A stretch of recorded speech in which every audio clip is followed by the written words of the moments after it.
The thing is, you can inhale the food and kill yourself. It's happened before. Cheery discussions, yeah. Well, we're just Cheery discussions at the over 50s. I thought you were going to cut my hair. What's the best thing about over 50s, Mary? The company. Having the company. The company. Last year. That's because we're all such stars, huh? Aye. Right, we're going to start with family fortunes.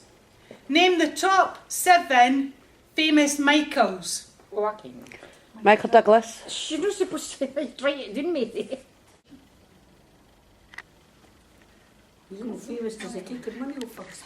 What's the worst? Oh, the beads.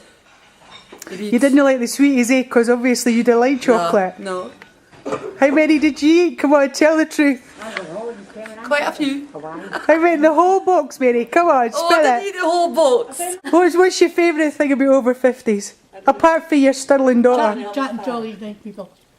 When you're actually going out, Kent, doing something, you're sitting in looking at wars on the telly.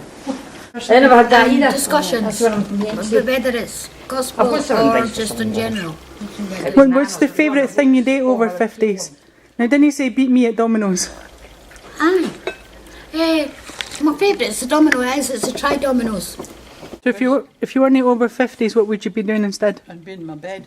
That's honest. Well, where would I be if I wasn't here? I don't know, where would you be if you weren't here? Sitting in the house with Gracie. Or you'd be at Asda spending your money. What money? Mary stepped out at the appropriate moment as usual to have her 5-minute fag in a blether with somebody on the steps. He went to Pina Hora. Didn't want to see them. I'm back!